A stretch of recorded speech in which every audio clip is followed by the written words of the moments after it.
ಒಂದು ಕಡೆಗೆ ದೇಶಾದ್ಯಂತ ಮಾಕ್ ಡ್ರಿಲ್ ಅನ್ನ ಮಾಡ್ತಾ ಇದ್ದಾರೆ. ಇದು ಯುದ್ಧ ಆರಂಭವಾಗೋಕ್ಕಿಂತ ಮುಂಚಿತವಾಗಿ ಜನರನ್ನ ಎಚ್ಚರಿಸೋದು. ಇನ್ನೊಂದು ಕಡೆಗೆ ದಿಢೀರಂತ ಕ್ಯಾಬಿನೆಟ್ ಅನ್ನ ಕರೆದಿದ್ದಾರೆ ಕೇಂದ್ರದ. ನಾಳೆ ಕೇಂದ್ರ ಕ್ಯಾಬಿನೆಟ್ ಸಭೆ ಇದೆ.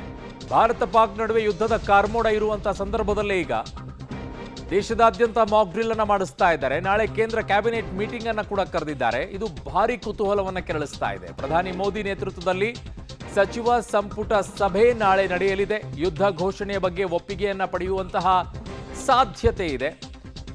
ಸೊ ಯುದ್ಧ ಅಂದ್ರೆ ಪೂರ್ಣ ಪ್ರಮಾಣದಲ್ಲಿ ಅಲ್ಲ, ಪಿಒಕೆಯನ್ನು ವಶಪಡಿಸಿಕೊಳ್ಳುವವರೆಗೂ ಮಾತ್ರ ಹೆಜ್ಜೆಯನ್ನ ಇಡುತ್ತಾ ಭಾರತ. ಆ ನಿಟ್ಟಿನಲ್ಲಿ ಈಗ ಕ್ರಮವನ್ನು ತೆಗೆದುಕೊಳ್ಳುತ್ತಾ ಅಂತ ಹೇಳಿ. ಯಾಕೆ ಅಂತಂದ್ರೆ ಎಲ್ಲ ಬರ್ತಾ ಇರುವಂಥ ಟೆರರಿಸ್ಟ್ಗಳು ತಮ್ಮ ಕ್ಯಾಂಪ್ಗಳನ್ನೆಲ್ಲ ಠಿಕಾಣಿ ಹುಡ್ಕೊಂಡಿರೋದು ಇದೇ ಪಿಒಕೆಯಲ್ಲೇನೆ. ಅಲ್ಲಲ್ಲಿ ಕ್ಯಾಂಪ್ಗಳನ್ನು ಮಾಡಿಕೊಂಡು ಅಲ್ಲಲ್ಲಿ ಟ್ರೈನಿಂಗ್ ಅನ್ನು ಪಡ್ಕೊಂಡು ಅದು ಬಹಳ ಕಷ್ಟ ಆಗ್ತಾ ಇದೆ ನಮಗೆ. ಹಾಗಾಗಿ ಪಿಒಕೆನೇ ಮೊದಲು ವಶಪಡಿಸ್ಕೊಂಡು ಬಿಡೋ ನಿಟ್ಟಿನಲ್ಲಿ ಹೆಜ್ಜೆಯನ್ನು ಇಡುತ್ತಾ ಭಾರತ ಅಂತ ಹೇಳಿ. ಸದ್ಯಕ್ಕೆ ಈಗ ನಾಳೆ ಕೇಂದ್ರ ಕ್ಯಾಬಿನೆಟ್ ಸಭೆ ಇದೆ, ಸಚಿವ ಸಂಪುಟ ಸಭೆ.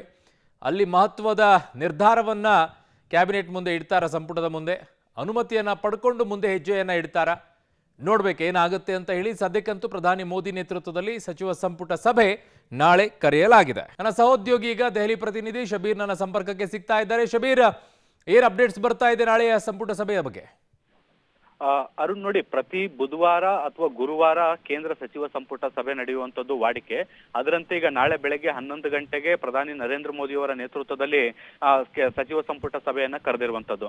ಆದ್ರೆ ಈಗ ಈ ಸಚಿವ ಸಂಪುಟ ಸಭೆಯಲ್ಲಿ ಏನ್ ಚರ್ಚೆ ಆಗುತ್ತೆ ಅನ್ನುವಂಥದ್ದು ಈಗ ಎಲ್ಲರ ಕುತೂಹಲಕ್ಕೆ ಕಾರಣ ಆಗಿದೆ. ಯಾಕೆಂದ್ರೆ ಪೆಹಲ್ಗಾಮ್ನಲ್ಲಿ ಭಯೋತ್ಪಾದಕ ದಾಳಿಯಾದ ಬಳಿಕ ಈಗ ಪ್ರತೀಕಾರದ ಏನು ಮಾತುಗಳು ಬಹಳಷ್ಟು ದೊಡ್ಡ ಪ್ರಮಾಣದಲ್ಲಿ ಕೇಳಿ ಬರ್ತಾ ಇರುವಂತದ್ದು. ಈಗಾಗಲೇ ಭಾರತ ಮತ್ತೆ ಪಾಕಿಸ್ತಾನದ ನಡುವೆ ಯುದ್ಧದ ಕಾರ್ಮೋಡ ಕವಿದಿರುವಂತದ್ದು. ಈಗಾಗಲೇ ಭಾರತದಲ್ಲಿ ಯುದ್ಧಕ್ಕೆ ಬೇಕಾದಂತ ಎಲ್ಲಾ ತಯಾರಿಗಳು ಕೂಡ ನಡೀತಾ ಇದೆ. ಒಂದು ಕಡೆ ಗಡಿಗಳಲ್ಲಿ 3 ಸೇನೆಗಳು ಸಮರಾಭ್ಯಾಸವನ್ನ ಶುರು ಮಾಡಿದ್ರೆ, ಮತ್ತೊಂದು ಕಡೆ ದೇಶದ ಒಳಗಡೆ ಮಾಕ್ ಡ್ರಿಲ್ ಗಳಿಗೂ ಕೂಡ ಕರೆಯನ್ನ ಕೊಟ್ಟಿರುವಂತದ್ದು. ನಾಳೆ ದೇಶದಾದ್ಯಂತ ಮಾಕ್ ಡ್ರಿಲ್ ಗಳು ಕೂಡ ನಡೀತಾ ಇದಾವೆ. ಸೊ ಈ ಒಂದು ಯುದ್ಧದ ತಯಾರಿಗಳೇನು ನಡೀತಾ ಇದಾವೆ, ಇದಕ್ಕೆ ಸಂಬಂಧಪಟ್ಟಂತೆ ಕ್ಯಾಬಿನೆಟ್ ಸಂಪುಟ ಸಭೆಯಲ್ಲಿ ಏನಾದ್ರೂ ಚರ್ಚೆಗಳು ನಡೆಯುತ್ತಾ ಅನ್ನುವಂತ ನಿಟ್ಟಿನಲ್ಲೂ ಕೂಡ ಈಗ ಒಂದಿಷ್ಟು ಕುತೂಹಲ ಮೂಡಿರುವಂತದ್ದು. ಯುದ್ಧಕ್ಕೆ ಸಂಬಂಧಪಟ್ಟಂತ ಒಂದಿಷ್ಟು ಮಾಹಿತಿಗಳನ್ನು ಕೂಡ ಹಂಚಿಕೊಳ್ಳುವಂತ ಸಾಧ್ಯತೆಗಳಿದಾವೆ. ಯಾಕೆಂದ್ರೆ ಈಗಾಗಲೇ ಪ್ರಧಾನಿ ನರೇಂದ್ರ ಮೋದಿ ಅವರು ಏನು ಸಾಕಷ್ಟು ಸಭೆಗಳನ್ನ ನಡೆಸಿದ್ದಾರೆ. ಇದಕ್ಕೆ ಸಂಬಂಧಪಟ್ಟಂತೆ ಮಾಹಿತಿಗಳನ್ನ ಕಲೆ ಹಾಕಿದ್ದಾರೆ. 3 ಸೇನೆಗಳ ಮುಖ್ಯಸ್ಥರ ಜೊತೆಗೂ ಮಾತುಕತೆಯನ್ನು ನಡೆಸಿದ್ದಾರೆ. ರಾಷ್ಟ್ರೀಯ ಭದ್ರತಾ ಸಲಹೆಗಾರ ಅಜಿತ್ ದೋವಲ್ ಜೊತೆಗೂ ಕೂಡ ನಿರಂತರವಾದಂತಹ ಸಭೆಗಳನ್ನ ಕೂಡ ನಡೆಸ್ತಾ ಇದ್ದಾರೆ.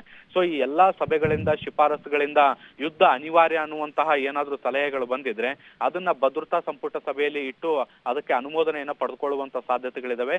ಇದನ್ನ ಅನುಮೋದನೆ ಪಡೆದುಕೊಂಡು ಕ್ಯಾಬಿನೆಟ್ ನಲ್ಲಿ ಇಟ್ಕೊಂಡು ಅದಕ್ಕೆ ಒಪ್ಪಿಗೆಯನ್ನ ಪಡೆದು ಅದಾದ ಬಳಿಕ ಅದನ್ನ ರಾಷ್ಟ್ರಪತಿಗಳಿಗೆ ಕಳಿಸ್ಕೊಡ್ಬೇಕಾಗತ್ತೆ. 3 ಸೇನೆಗಳ ಮುಖ್ಯಸ್ಥರು ರಾಷ್ಟ್ರಪತಿಗಳಾಗಿರೋದ್ರಿಂದ ಅಂತಿಮವಾಗಿ ರಾಷ್ಟ್ರಪತಿಗಳು ಈ ನಿರ್ಧಾರವನ್ನು ತೆಗೆದುಕೊಳ್ತಾರೆ. ಅದಕ್ಕೆ ಪೂರಕವಾದಂತಹ ನಿರ್ಧಾರಗಳು ಈ ಸಚಿವ ಸಂಪುಟ ಸಭೆಯಲ್ಲಿ ಆಗುತ್ತಾ ಅನ್ನೋದ್ರ ಬಗ್ಗೆ ಈಗ ಸಾಕಷ್ಟು ಕುತೂಹಲ ಇದೆ. ಅರುಣ್. ಓಕೆ ಶಬೀರ್, ನಿಮ್ಮೆಲ್ಲ ಮಾಹಿತಿಗೆ ಧನ್ಯವಾದಗಳು.